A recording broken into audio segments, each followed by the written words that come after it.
light up into the air. The man walked directly to Woody's van and came right up to the passenger side window. The man looked completely average, though he had a tan and dark, slick-back hair. He was smiling amiably and then gestured to Woody to roll down the window, which he did. The man said, "Why are you frightened? We mean you no harm." Woody heard the words and understood them, but the man's mouth didn't move. He just kept on smiling like this. The man asked Woody his name and said he's called Cold, and he was a searcher from the planet Lanulos. Then Mr. Cold asked Woody some mundane questions about the town they were in, what kind of work Woody did, and basic small talk. And after a few minutes of friendly conversation, Mr. Cold said telepathically that he had to be going. The craft then came down nearby and the door opened. As Mr. Cold climbed back aboard the ship, he turned back and said telepathically, "It's been nice talking to you, Mr. Derenberger. We'll be seeing you soon." The door closed, then the ship shot into the air and out of sight. Woody Derenberger was in shock for a few minutes, but soon he was able to compose himself.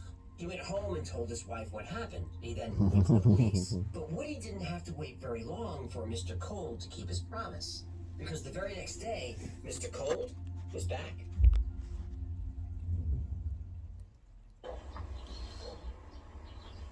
You died in 30 years, huh?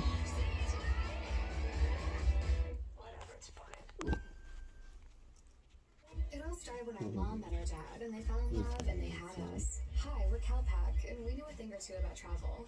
Mom was all about the creative, and Dad was all business. Can we get a little commotion for the suit? Well, we were born in 1989, and those bags were all the rave. But things really took a turn in 97 when we started to focus on luggage. A decade and a half later, our luggage is setting the standard for what travel can be. If you haven't met us yet, we should get to know each other, because we're going places. So where are we headed next?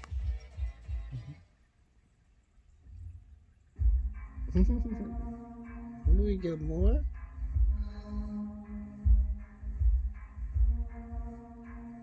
Oh, cleaning my ass. What Woody Derenberger didn't realize at the time was he wasn't the first to see the strange visitor. He was seen a few weeks earlier on October 11th in Elizabeth, New Jersey, about an 8-hour drive from that West Virginia highway. At about 10 p.m., a UFO had been reported in the area. The first eyewitnesses to this event were a police officer and his wife.